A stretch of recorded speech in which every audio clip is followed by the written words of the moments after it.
कर तू केयरफुली, कोई भी इंसिडेंट हो तो रिपोर्ट कर तू सक्सेसफुल। किसी को अगर चोट लगी तो फर्स्ट एड पे तू ध्यान दे, विक्टिम ज्यादा सीरियस तो 108 पे कॉल दे। काम कर तू केयरफुली, कोई भी इंसिडेंट हो तो रिपोर्ट कर तू सक्सेसफुल। किसी को अगर चोट लगी तो फर्स्ट एड पे तू ध्यान दे, विक्टिम ज्यादा सीरियस तो 108 पे कॉल दे।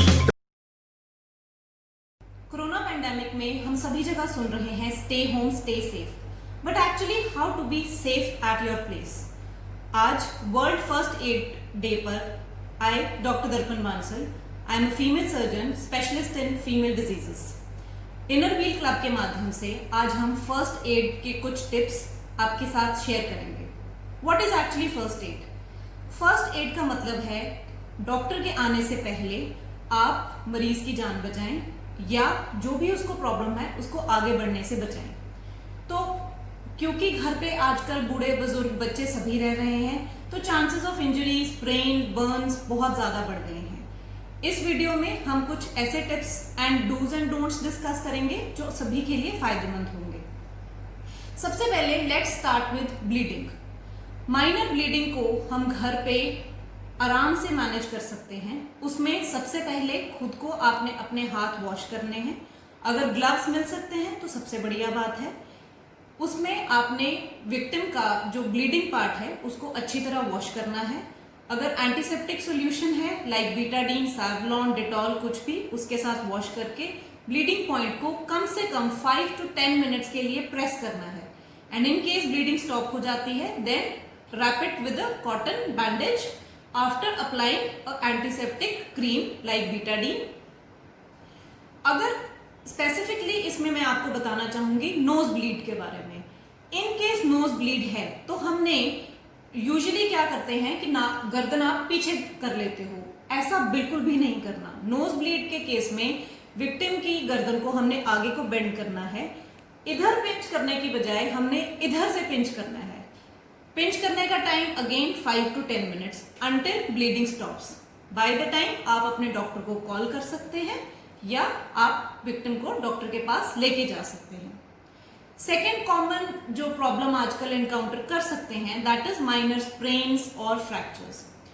उसमें आपने सबसे ज्यादा ध्यान रखना है कि कोई भी पार्ट का जिसमें आपको लगता है कि सूजन आ गई है या स्प्रेन हो गया है, apply ice pack on that. Do not apply ice directly. आप आइस लीजिए, उसको प्लास्टिक बैग में बंद कीजिए और आप जो भी मोच वाला पार्ट है उस पर अप्लाई करें एंड अफेक्टेड पार्ट को आप रेज करके रखें ताकि उसमें सूजन या एडिमा ना बढ़ सके।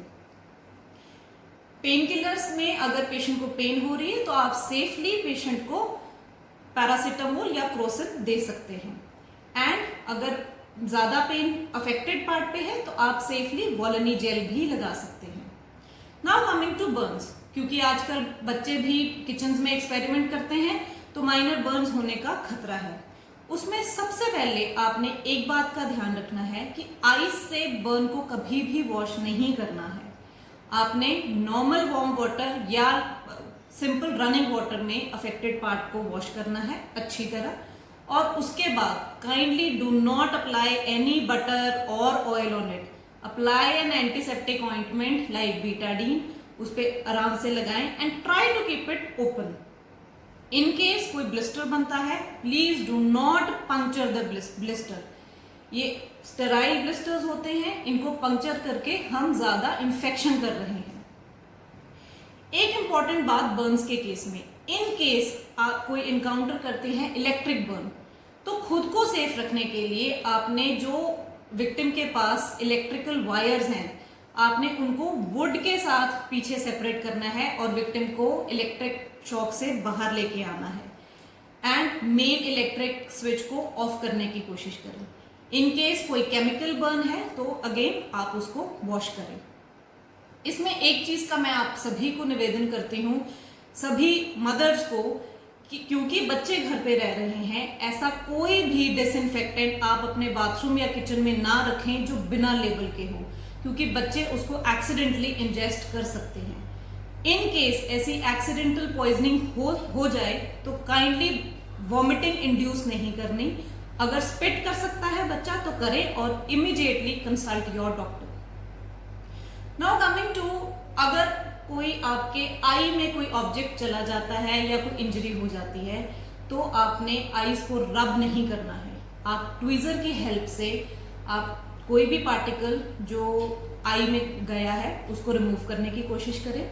रब नहीं करना आईज, जो टीयर्स आ रहे हैं उनको आने दें ताकि अच्छी तरह आई वॉश हो जाए।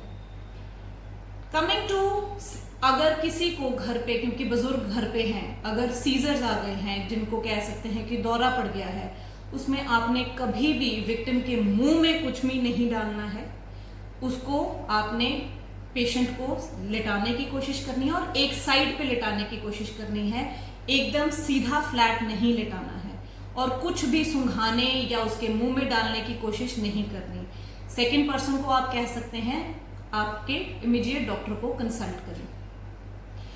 Last which is most important, कि अगर किसी को आपको लगता है कि पेशेंट एकदम बेहोश हो गया है या अनकॉन्शियस हो गया है, उसमें actually it needs a proper training. But आजकल पेंडेमिक के टाइम पे हम ट्रेनिंग्स वगैरह ऐसे नहीं प्रोवाइड कर रहे हैं, तो जो मैं आपको बता रही हूँ, आपने डॉक्टर की हेल्प से आने से पहले सेंटर ऑफ द चेस्ट पे आप कंप्रेशंस कर सकते हैं। कंप्रेशन सबसे बढ़िया बात इसकी ये है कि आप विक्टिम को आगे फर्दर उसका हार्ट रुकने से बचा सकते हैं। ये कुछ माइनर प्रॉब्लम्स हैं जो हम एनकाउंटर कर सकते हैं अपने डेली रूटीन में। आई होप ये वीडियो मेरी आपके लिए काम आएगी एंड मैं इनर व्हील क्लब का डॉक्टर गिरगिला का थैंक यू करती हूँ जिन्होंने मुझे मौका दिया है ये बोलने का। Thank you so much.